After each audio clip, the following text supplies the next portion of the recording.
Outstanding and world-class vision and world-class this.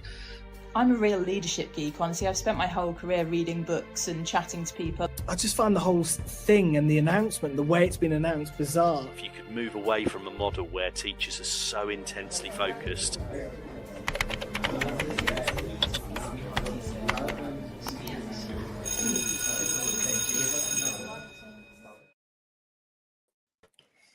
Hi everyone and good evening. I'm Seema.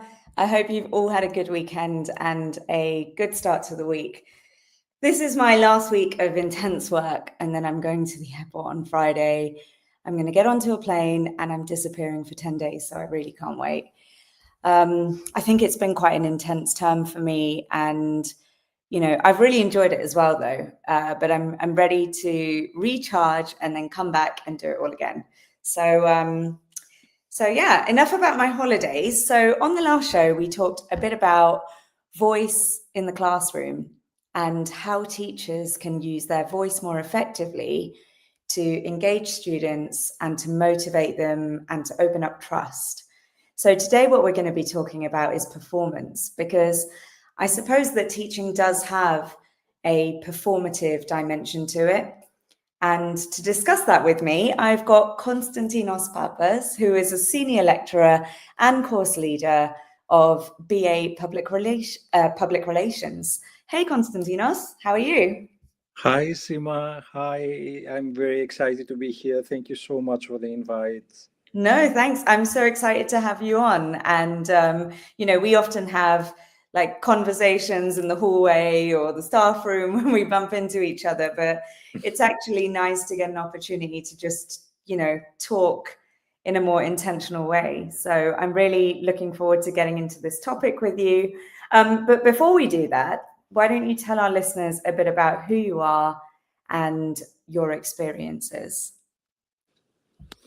Yes. So where do I start from? Okay.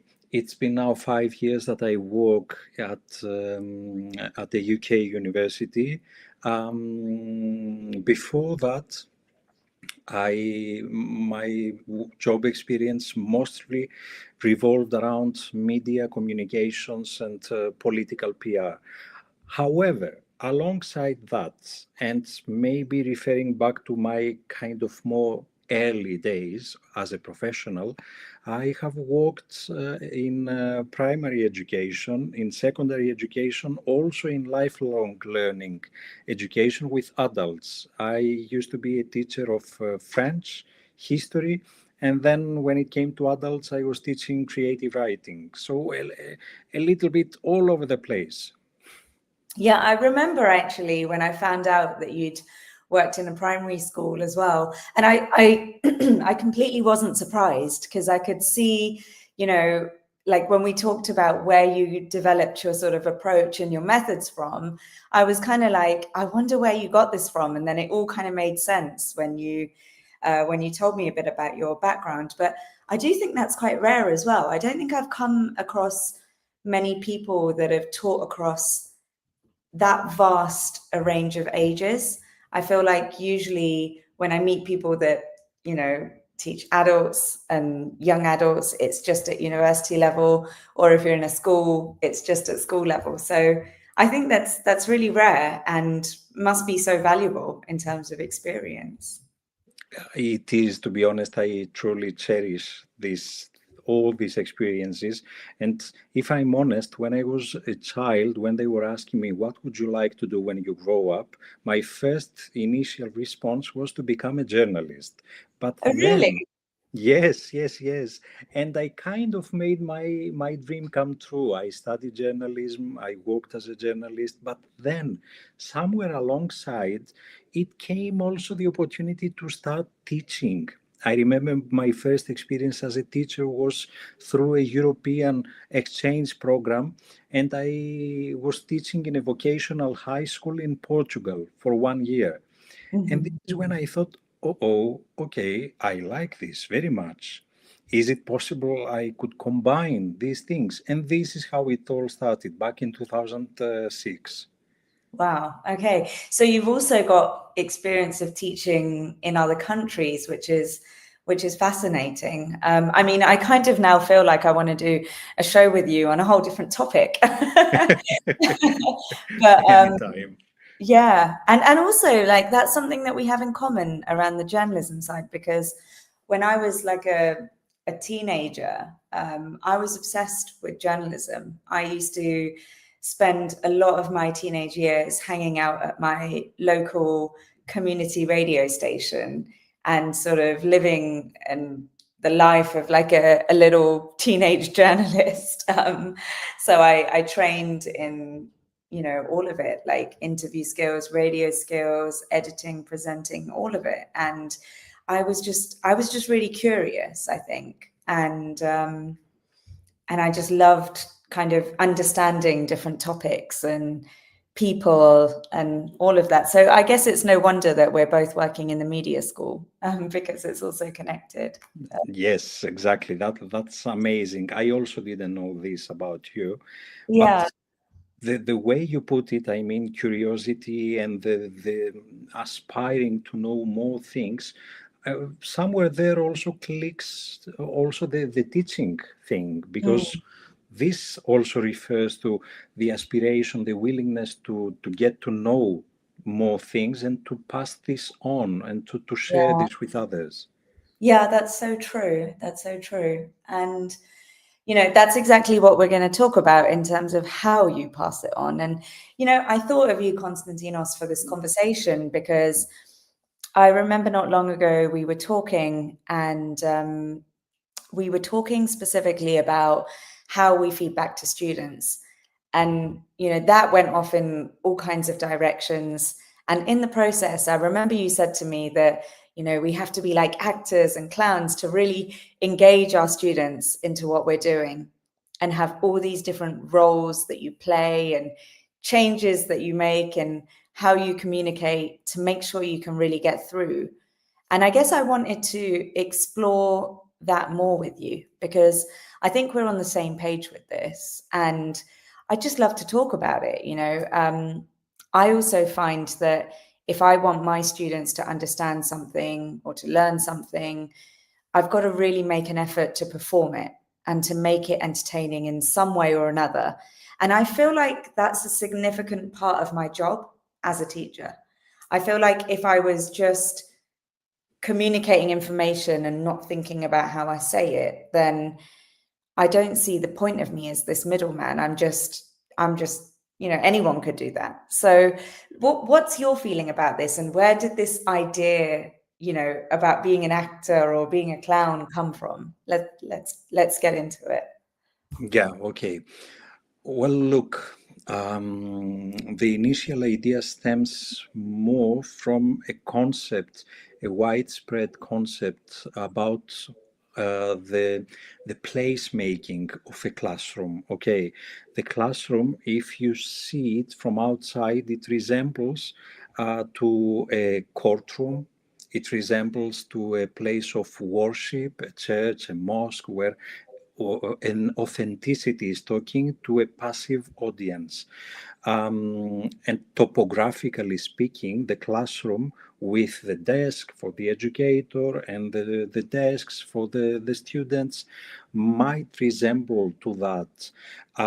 So my initial thought is that I wouldn't like this to be repeated. I wouldn't like my classroom to resemble to any type of one person, one authenticity is talking and someone has to digest this no matter what. That was the initial thought. Secondly, many times educators, teachers, university professors, they take for granted that students or learners, they are there because they have all the willingness in the world, all the time at their disposal to come and listen to you without interfering, without asking questions, without doubting you even. And sometimes we might fall into the trap that, what I have to tell you now, believe me, it's very interesting. Well, it might be very interesting to you. The point is to make it interesting also for someone that is not necessarily 100% invested in what you have to say. So it all stems from your desire to make them participators of the knowledge and not just passive receivers of knowledge. So these were the main reasons that I had in mind. I really love that, those points, and this thing that you just said about, like, it really resonates with me when you say that it might be really interesting to us, but it's not about what we feel about the material. It's how do we make it interesting to them. It really reminds me of, so I think it was, a good, I don't know, maybe 10 years ago or something, but I went to the West End, and I don't know, have you seen The Woman in Black? Oh, yes, of course. Okay, right. So I didn't have a clue what it was about. I think I still don't remember what happened actually in that play, but I just remember the first scene, and it was performed so well. But the message was have sympathy for your audience. So, if you're a speaker or a teacher, whatever, I know that what you have to say is important, but think about the people that are receiving it and how they need to hear it. Exactly what you're saying, right? How do they need to hear it in order for them to take an interest? So, I remember he had this, he was like, if you're talking about a long entrance hall, then let them feel the length of the entrance hall. And it was all about kind of bringing life and attaching meaning to what you're saying if you want people to care about it. And I thought, that really stuck with me. And I guess I believe that if we don't consider that element of performance, then we could be losing out on an opportunity perhaps to help people care. You are very right into that, and the metaphor is exactly to the point.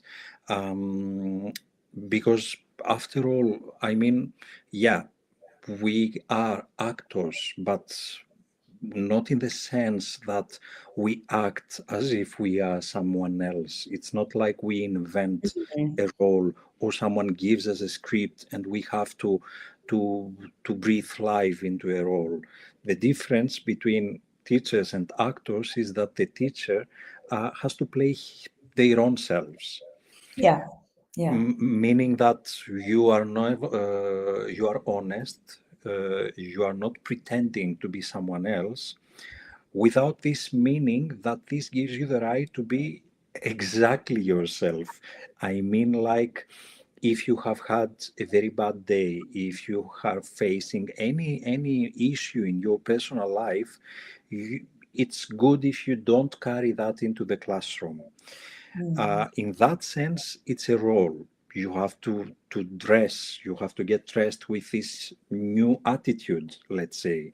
Stay yourself and bring yourself to the stage of the classroom and see what happens, see how this unfolds. Absolutely. And, that's a very important distinction that you make there between a teacher and an actor. And we do have to be ourselves. So there's this kind of aspect of personality too, right? And I just wonder, like, what do you think, Konstantinos, about, if I think about some of my colleagues or I think about other people that I know who are teachers, I think perhaps certain people would feel perhaps uncomfortable about performing in a certain way, and they wouldn't feel like it's true to who they are.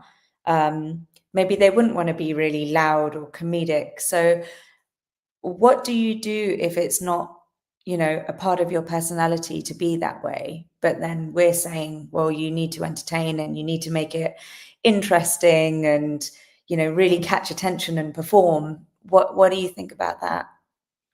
Well, I can totally understand if someone is working within the teaching sector but doesn't necessarily feel at ease to expose themselves or to become more of an actor in the classroom. In that case, my advice would be then jazz up your material. Make your material a bit more visual appealing. Ask probing questions. Bring a personal experience that students and learners can resonate with, without this meaning necessarily that you have to be a clown. Even from your desk, sitting down in your desk, but make sure that the aiding material, the rest of material that surrounds you, might replace your lack of being actor, let's say. Yeah, I agree, because there's nothing worse than, if you're not sort of that personality type, but then your material is also very presented in a way that's not very accessible, or you're sort of just reading off slides which are very text heavy. And I guess that if you do want to be, have this element of performance, I think equally your materials have to support that, right? So, I mean, I know that I'm sort of, I'm quite minimal with text on the slides that I usually use, and I try to use lots of visuals, and the visuals are more they're more for me as a prompt to remember what is the story that I want to tell with the slide, or what is the point that I have to make, but also to create a bit of curiosity in the students, like, okay, why is there just a slide with a picture of a gorilla on it? What's that about? And then, at some point as I tell the story, it hopefully becomes clear, the gorilla's part in the story, or whatever, But yeah, I think it kind of works both ways, but I think it's a very good point, because the materials and the approach have to complement each other, don't they? Yes, I mean, if I don't know, you don't feel like you don't enjoy teaching, you don't have the inspiration necessarily to create engaging pedagogical stuff, or then I don't know. I mean, teaching in itself, it's exhausting. It requires energy. Yeah, So if you do it, it must mean that you like it, that you want to do it. Otherwise, there's so much admin job behind teaching. There's so much other type of duties. You can be involved in research. I mean, don't torture yourself if you don't feel like doing it, if you don't yeah, enjoy teaching that much, neither preparing some engaging and good material. yeah, absolutely. I think it's true. And I think perhaps it's part of, the skill of the job, and maybe our responsibility to equip ourselves with those skills. Because it is very important, even, in terms of helping students retain what we're teaching them, right? I think if we can bring that element of performance, then it makes it more memorable. It makes it easier for them to, actually retain what we're talking about. I think there's so many sort of aspects that actually complement their learning. It's not just to make it fun in the classroom, right? Yes. So just a reminder to everyone that this show is brought to you in partnership with Hachette Learning, who are publishers of professional development books and resources that support great teaching and learning in schools around the world. So if you want to level up your professional development today, do make sure that you visit hachetlearning.com to explore their full range of titles. Also, teachers, do be aware that Teachers Talk Connect is back. It's the annual CPD and networking extravaganza. You can join the TTR team on Saturday, the 14th of March in Manchester, and the tickets are free. So make sure that you head over to ttradio.org/connect 2026. So, Konstantinos, what examples do you have of how you bring that performance to the classroom? Like, can you paint a picture for me of things that you do, however, simple or crazy? Okay. promise not to laugh. I have two I'll stories. try. But I have two stories in mind. One refers to university education, one refers to primary school education. Mhm. So, many years ago, I was teaching history to 11-year-olds. Okay. Mhm. And the topic, the chapter of the day, it had to be around the ancient Greek and Persian wars. Okay. Mhm. I could see the students so bored trying to retain names of protagonists in the battles, name of the locations of the battles, and who did what and when exactly, and what was the geopolitical importance of it. And I mean, they were 11 years old, so I saw that in their eyes. That's another important aspect. I mean, you may have your guidance, you may have done your preparation at home, but then you go in the classroom where it's the real trust test, and you see that what I had in mind doesn't work. Yeah. So I saw in their eyes that they were so disengaged and bored. So I told them, okay, we have half an hour left. Let's take the desks to the edges of the classroom and we will do a simulation of a battle. So, Sorry, I wasn't meant to laugh, but this is brilliant. you promised though. So, okay, uh, the classroom, everybody became so engaged instantly. They were all so curious to learn. What did you say my name was? Ah, okay, yeah. And where did you say this took place? Okay, so it had mountains. Okay, and you could see them suddenly becoming so invested, so interested that okay, it's easy to lose control within that. Okay, you have to always be on alert, you have to always keep your eyes open. I mean, if things go out of hand, which hopefully didn't, but that was an amazing experience for them. Months after that classroom battle, they were coming to me and they were saying, "Ah, yes, we remember that, and we remember that name, and yes, Alexander the Great, he did this, and the Persians did that," and that Oh, was something really memorable. yeah. That's such a brilliant example. I love it. And this whole thing of like, let's get all the desks and put them on the side. I think it's such a great like technique, I I mean I don't use it to like, do battles with in my classes, although I might consider it now. But but like sometimes just getting the tables all to the side and getting the chairs sitting in a circle or like standing and doing something, it just changes the energy in the room immediately, doesn't it? It gets people up, it gets them active. And I think it also breaks them away from like their laptops and their phones. And yeah, I think it's a really good technique. But I'm dying to hear your other example, so please tell me about that as well. Okay, the other example is not as dramatic Mhm. or as funny as this one because it refers to university education. Yeah.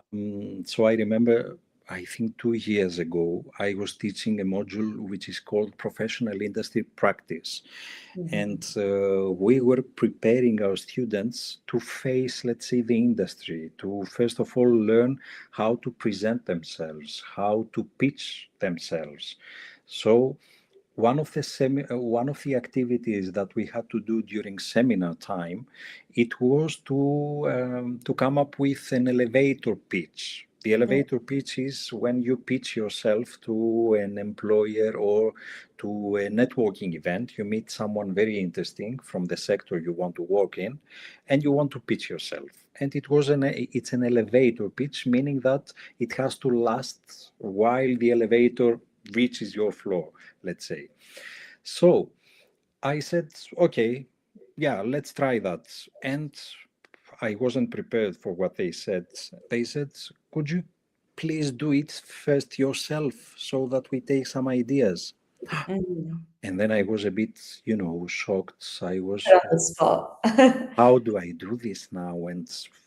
And within seconds, I stood.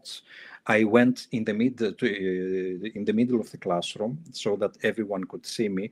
I asked everyone to make their tables in a circle Mhm. so that my exposure would help them to feel less exposed when their time would come.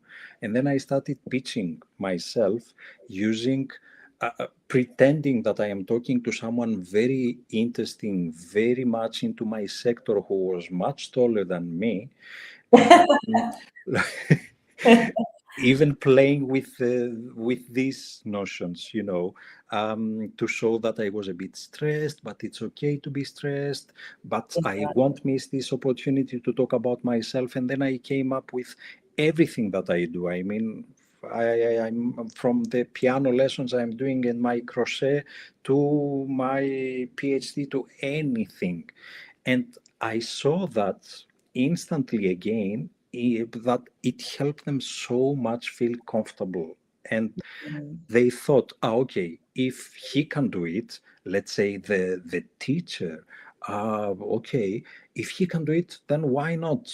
We can also do it. It was, Absolutely. it was a success. Yeah.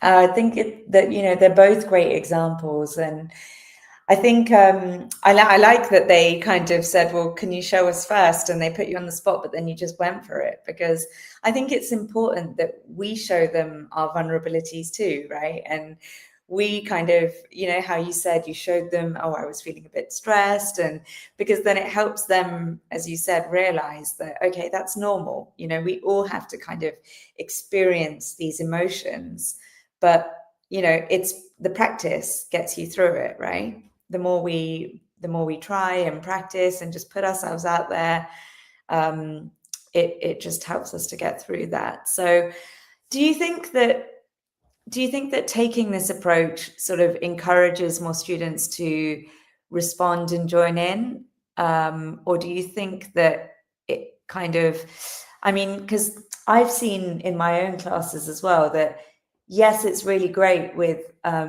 I'd say the majority of students, but then you always end up getting the ones that are a little more shy, kind of retreating a little bit more.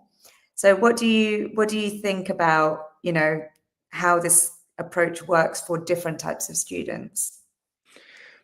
I think you mentioned a very key word, vulnerability. And if I can speak for myself, I remember my student years that you, how can I say, the teacher was just a teacher. The teacher was not a human. The teacher didn't have the right to be emotional, to show vulnerability, to show that they can do something wrong, or to make us laugh. And I will answer to your question with another example. Some years ago, again in university, I had to talk about a very complex concept, which refers to how can we ethically persuade at a public level an audience through appeal to their emotion. And there were so many theories and scholars that I had to make reference to and support students, try to make them understand. I remember that in one of my slides, I had the photo of my two dogs. I have two dogs now, they are 3.5. They are, oh my God, they are crossbred with devil, but it's it's our fault. We have spoiled them.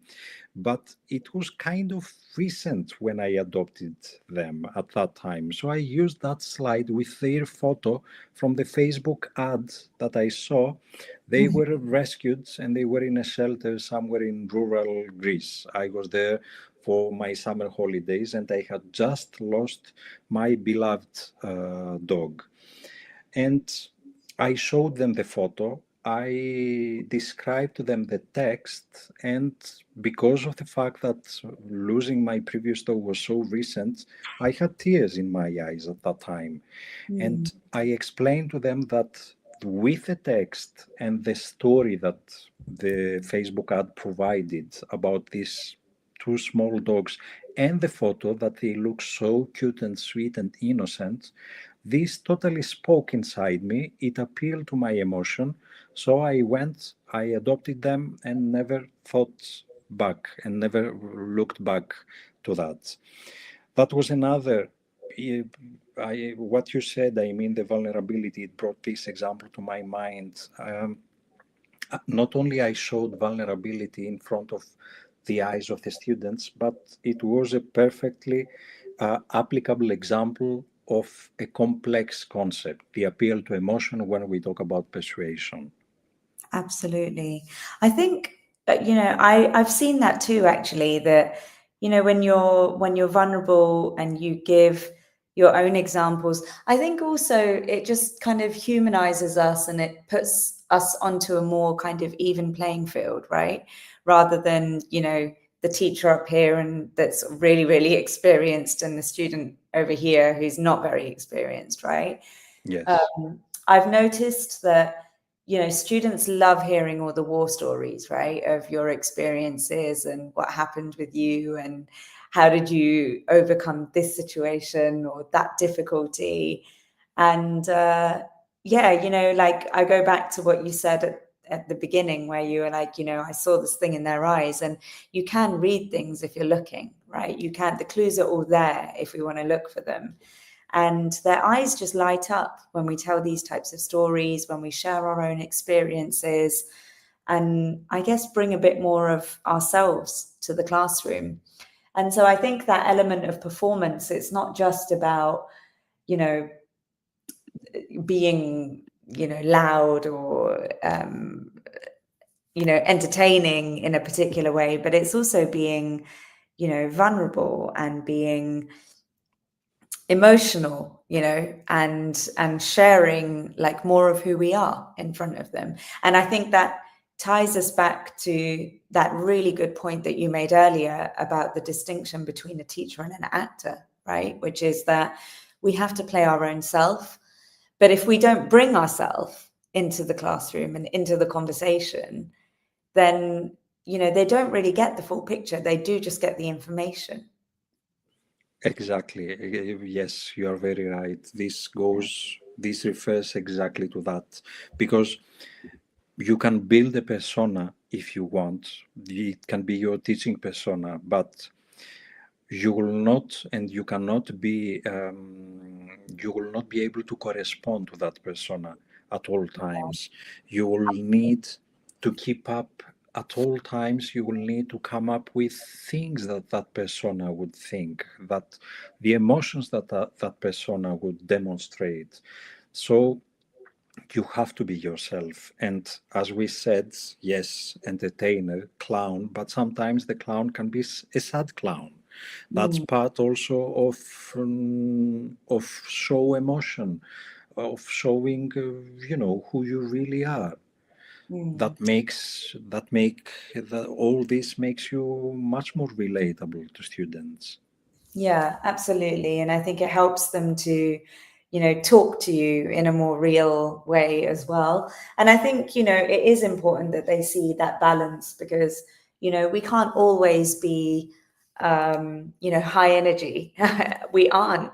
And I think when you have too much of that all the time, there's a risk that teachers are at too, right? Of that burnout. I mean, we already are with the multiple things that we have to balance, but if you have that sort of high energy performance all the time, all day, every day, it's too much for anyone, right?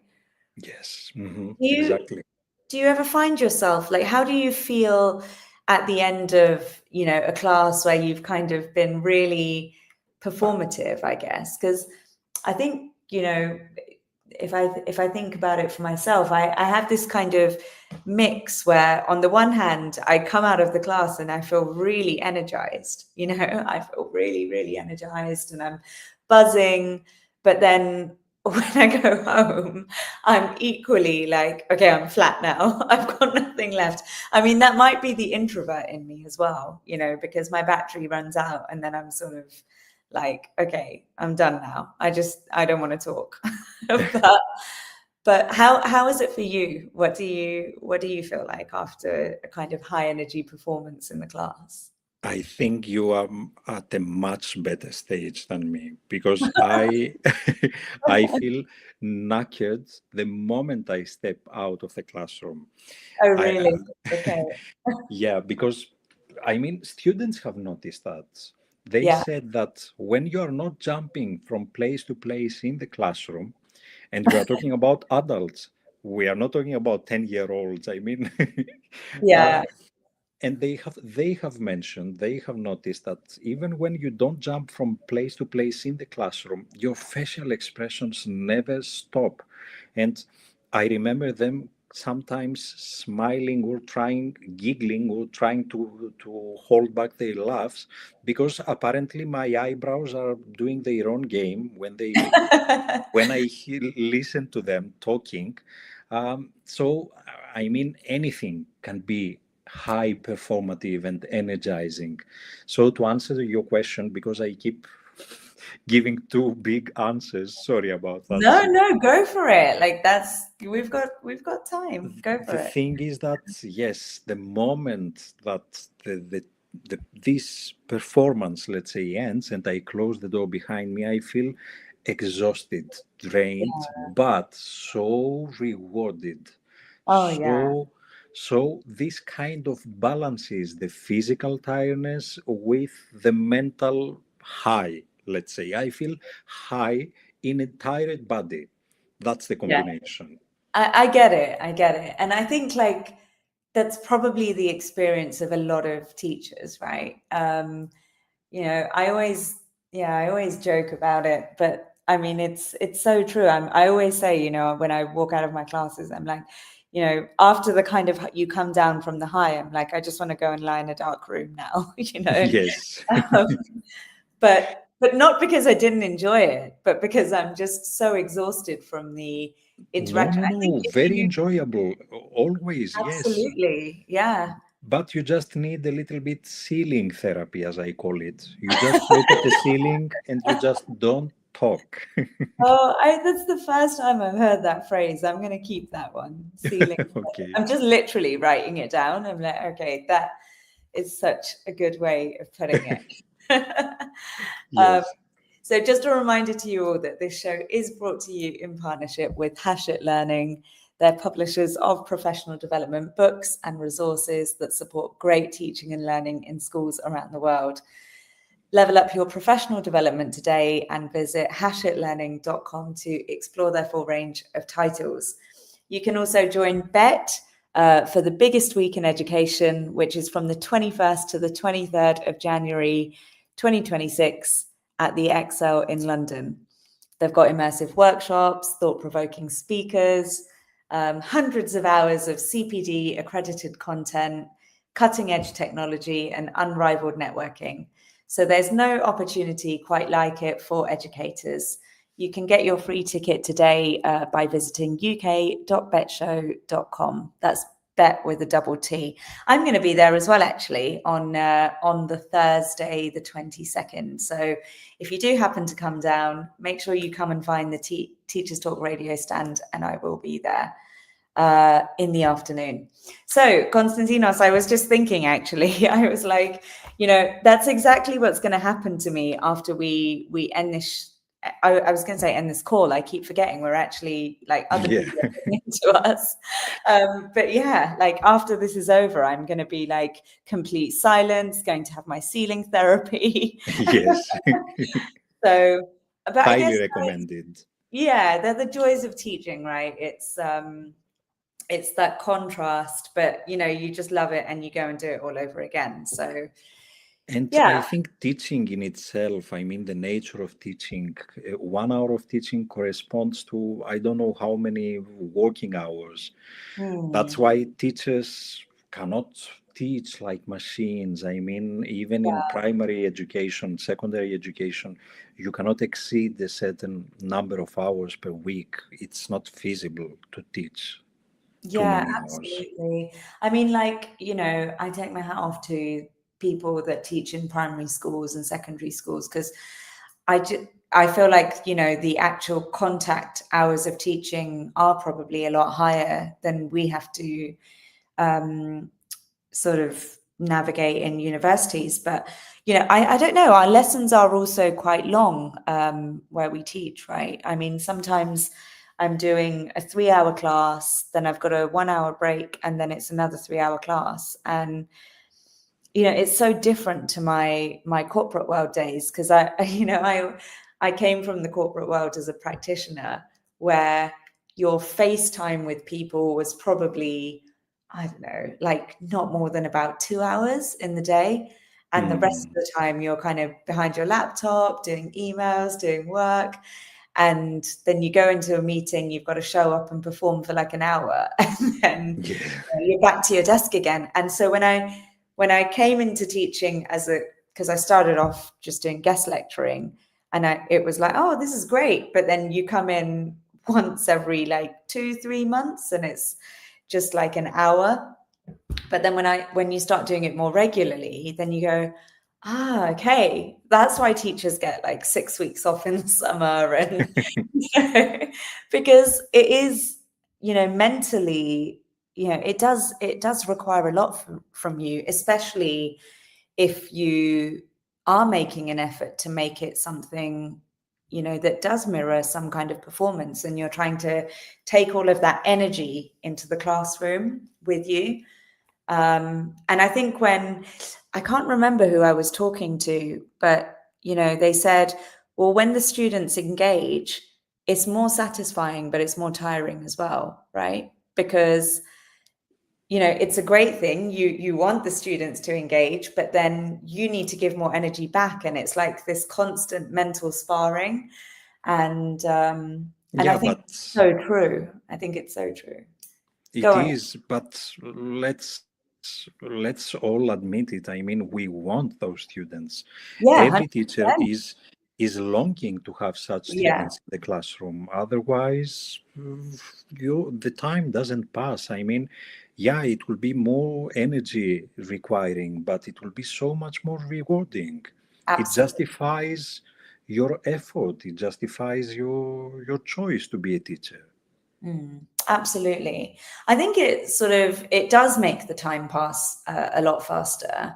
And it also just sort of lightens the environment and the atmosphere, right? There's nothing worse than sitting in a classroom where students are not engaging. And, that brings its own heaviness and pressure to the atmosphere. What about for the students, Konstantinos? So, like, a lot of students are experiencing anxiety and stress. So, do you think that bringing that performative, element to the classroom can perhaps aid in reducing some of that, or do you think it might heighten it? What do you think? Okay, first of all, every student it's a different universe and it's a totally different learning journey for everyone, and the experience has to be personalized.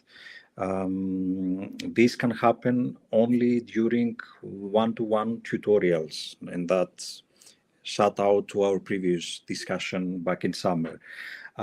So when it comes to a classroom, of course, you need to take into consideration special requirements, students that they experience any type of mental distress, learning difficulties, anything. I believe that the high performative type of teaching always work for the benefit, even for the most sensitive student, in the meaning that it might even help them forget about their own thoughts in the meaning. Sometimes there can be students that they think, I don't understand enough. I am afraid to ask this question in case it will sound not very smart. Different type of thoughts that might hold that student back. In that sense, when you are extra performative in the class, when you make use of your body movements and gestures and all this, sometimes the attention from the darker thoughts, from the thoughts that keep a student, let's say, out of the participation, might become a bit lighter, might help that student distract themselves from their own thoughts, and maybe tell them that, look, something uh, entertaining, something fun, but not in the meaning of shallow or flashy, something is happening here. Let's turn my attention towards that and let's see how that goes. This is my thought, and that's why I believe that there's always a benefit, even for the most demanding student, for the most, the student with the mental distress or other types of thoughts. Yeah, I think, I really like what you're saying there, because essentially, you're talking about being present, right? And I guess when we're distracted by thoughts of what we might be experiencing outside, you do need something that's going to kind of come in and grab your attention, right? And I think that sort of dramatization can catch that attention and, engage you in a way where you almost forget what's happening outside, right? For that hour or 2 hours, however long you're there for. And maybe that helps also justify, maybe in the mind of a very demanding, let's say, learner, that Yeah, might justify even the time that they dedicate to coming to your class and spending this time and energy to listen to what you have to say. yeah, yeah, absolutely. Because I think, students do want to know that they're getting value and, that they're getting a good kind of use of their time. I think there's this perception sometimes that, that some students are just turning up to tick the box and, get the attendance. But I think everyone's time is valuable, right? Of And we do course. want to make sure that, they're getting the best value for the time that they're giving. And thankfully, there's also so many technological tools that can even help or support or prompt even the shyest student. You can use Padlets if you don't want to ask questions directly in front of everyone. You can use Padlets as an Yeah, app to help them express their opinion. You can yeah, launch anonymous surveys. Uh, Technology has helped into that. absolutely. And also, I think, changing up um, the kind of numbers of the groups that they work in, right? So sometimes, if they're in a big group, then you do see certain students will kind of shy away and, let a couple of people just dominate the conversation. But then sometimes if you go, right, okay, for this activity, I'm going to put you into pairs, and then they're just kind of having a conversation one-on-one, then they can sort of open up a bit more. They're a bit more comfortable, and and then that can help when they do come back into the group dynamic, right? Yes, So, exactly. yeah. Now So that you mentioned, sorry, go on. No, go for it. okay, thank you. Now that you mentioned some students that they can be, always the same, that they will raise their hands and they will talk and they will have strong opinions. And again, yes, we want those students, but we also want to mobilize those that don't speak so much. Yeah. So sometimes a technique that I have found that can work in such instances is that after the fourth, fifth time that I ask a question and the same two, three hands are being raised, what I do then is that I pretend that I cry and I tell them, not again, you again. Always, using humor, of Yeah, course, never to insinuate something that, oh, I don't want to listen to you again, you have yeah, strong opinions or whatever, but using humor as a way of giving the stage to the others. yeah, And I absolutely. have noticed that silence sometimes can be the best tool. I mean, if the teacher in a busy classroom keeps silent for some seconds, 10, 20 seconds, we are talking, not more, this can mobilize so many students. And first of all, if they do something else, they will just turn their head and say, okay, what's happening? This immediately, at that time, you have immediately won their attention. And the second stage in their mind within seconds is to, what is happening? Okay, I want to be in, fill me in. What happened? I want to be part of it. Yeah, You yeah. know, small techniques. I totally agree about the silence. I feel like rather than trying to get everyone to be quiet and listen, it's just good to just stand in the middle of the room, like dead silent. Everyone Yes. just stops talking. They're like, "What? What's going on?" you know. Um, so yeah, I think you're right. I think these small little techniques, they're good to have in your pocket, right, when you're teaching, and just use them. And I think it's about the contrast as well, right? Doing something different to what you usually do to grab attention, or different to what the norm is. And then, they get a little bit curious, like, oh, what's going on here? I remember I was teaching a workshop a few weeks ago, and I put some music on, like this time of the year, Strictly is on the TV, which is like I'm completely obsessed. And so I've got my own like Strictly Come Dancing music playlist, right? It's a bit Mm. sad. Now I should say to you not to laugh, but yeah, I've got all my kind of Latin music on there. So, I had like the students walking in and I had my music playing, and they were all just like, as they were walking in, I was just watching them, and they're like turning their heads and looking around like, what's going on here? Have I walked into the wrong classroom, or what's Yeah. happening here? But it's just anything that, grabs attention and gets them thinking, oh, this is something different. Let's get into a different mindset. I think it can definitely be quite helpful. So, Konstantinos, I want to ask you, when you're sort of bouncing around the classroom and you're being a bit of a clown, how do you ensure that you're balancing that with making sure that they're taking you seriously? I think this is a matter of time. This is a thing that you build on. It's not something that you should expect from day one. Yeah. You have to you have to give time to students to get to know you. You have to be willing to show who you are, and only then can you create, the healthy premises on which a healthy and stable communication is established. Otherwise, if out of the blue, suddenly one day you start being such a clown and humorous and, performing, jumping from one end of the class to the other, and then the week after they just see someone standing in the desk and just doing a lecture, then they will say, okay, probably there's something wrong here. There's no sequence in this person's behavior.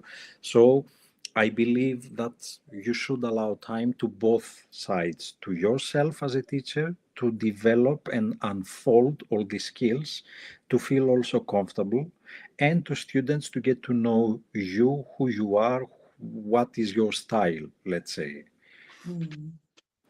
Absolutely. I think, and it goes back to, being your own self, right? And I think, if we are ourselves and we bring who we are to the classroom, then the students are able to see that consistency. Because you're right, if you just pull something out of nowhere, and the students are just going to be left kind of confused, like, okay, what's going on? I don't know what to expect. And maybe that can create a bit of uncertainty, right? And Yes. and I think it's important that there's, in all of this element of performance, there's got to be like a deep sense of trust there as well. Exactly, yes. The issue of trust should always be at the back of your mind. Yeah, 100%. I was just thinking as well about, like how how it varies depending on what you're actually teaching, right? Because sometimes the materials are such that they lend themselves well to performing what you need to in a certain way. But sometimes, you have materials that might be quite dry or complex. How do you deal with that in a higher education setting? Because I guess when you did it in the primary school, you had the kind of battlefield content, you turned the classroom into a battlefield. How do you handle that in a university context?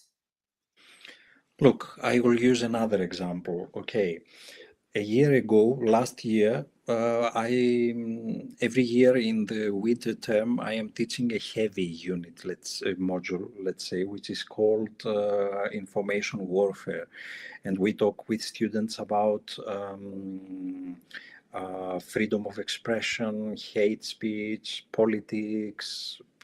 Sometimes it can be kind of heavy, it's not this fun module that you can use humorous examples. Unavoidably, it talks about some heavy stuff that we all deal with in our daily life. So during one session, I wanted to make students understand how to search for information, how to build arguments, and how to cross-check their references and to come up with robust arguments. So I gave them a very provocative, let's say, topic as a seminar activity, and I told them, all of you have the same topic, but you will be divided into two groups.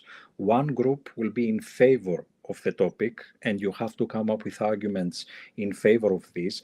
By the way, the activity was on hate speech, and where's the limit of the freedom of expression? Where does it become hate speech? And it was talking about racism.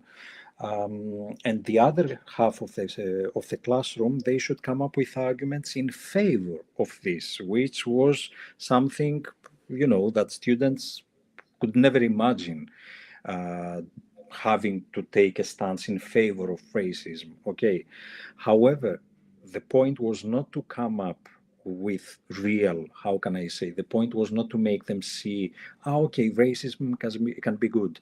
The point was, and this is what they took away, and it was so beneficial for them, is that even for subjects that you might not feel necessarily equipped, you might not feel necessarily that you agree on, you can have the tools to search deeper and to use information for your arguments, to go against that or to build up on it and take the argument further.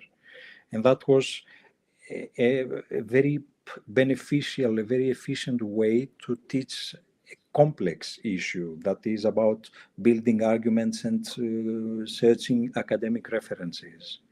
Yeah, you're right. And it's so, it's so funny that you give that example today, because I was teaching earlier this morning, and we literally used this where I put the class into two halves and they developed arguments and they had a debate. And do you know what was really funny at the end? After, like they'd gone kind of back and forth and they'd had this debate with one another, we were closing off the activity. And then one of the guys in one of the groups said to me, "Oh, but like you haven't told us like who's won." And you know, like, it just reminds you, right? Like, because we're all kind of kids inside, right? Yes, And you know, that element of turning it into a game, like, in some ways, it sort of, you know, it made it fun for them, and you know, they got competitive about it. And so, you know, as you said, I mean, I kind of asked you the question because I don't personally believe that it's necessarily just about the material. It's what you do with it, right? And what techniques you apply to it to make it interesting. Um, and I think you're completely right that, you know, because what you did there is you found a way for them to get invested and interested in finding out, because they had to use it to build an argument. exactly. And I think that that's so interesting. You know, I was watching this talk. It was quite recently, and there was it was quite funny. This man said, "Have you ever wondered why people don't care about global warming, even though it's a really serious issue and it might kill all of us?" And then he does this brilliant impersonation of a scientist talking about global warming on the TV and trying to tell people why it's so important and they need to act. And, you know, I mean, I can't do it here, but you can just imagine, right? I can guess. And the point was, it was so dry and unemotional that no one connects to it and feels compelled to act, right? But it's not about the information, you know, as we're saying. It's about what you do with it and how you present it or perform it. So I don't even know how the hour has like flown by. I did say to you at the Really, start, I I was like, just noticed. But one thing I always ask my guests to prepare is a very quick masterclass for our listeners. So have you got something for us that you can share with our listeners? Yes, of course. I have a very brief, let's say, into quotations masterclass.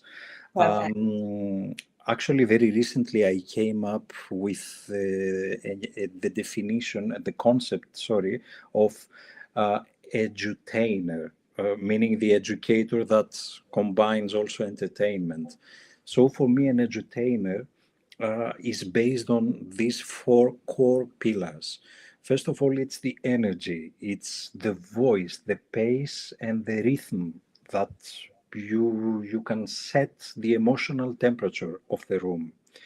The second pillar is about storytelling, that even as we just said, the driest concepts and complex issues, you should remember that stories for humans are better than bullet points.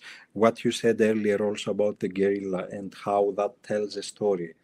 The third element is the element of surprise by a provocative question, by a striking, a visually appealing image, or even the silence, as we just said. And the fourth, again, coming back to this discussion, is about authenticity, because if you think about it, students, they don't need a stand-up comedian. They need you, who you are, their teacher, but a slightly more amplified version, let's say, of who you are. That was my very brief masterclass. That was brilliant. I loved it. I agreed with all of your points. And I just want to say thank you so much for coming onto the show. This was such a great conversation. I'm also so happy with this term that I've learned from you, which is ceiling therapy. I'm going to be talking about it all week because I think I'm going to need a lot of it this week. And yeah, you know, I just love all the points that you've brought forward. I think this has been a really, really good conversation. So thank you so much for joining us. Amazing. Thank you very much, Sima. Thank you. And good night, everyone. We will be back with you again in the new year now, in January. So yeah, have a great time over Christmas and New Year. And I will be back with you all again in January 2026. Outstanding and world-class vision and world-class this. I'm a real leadership geek, honestly. I've spent my whole career reading books and chatting to people. I just find the whole thing and the announcement, the way it's been announced, bizarre. If you could move away from a model where teachers are so intensely focused.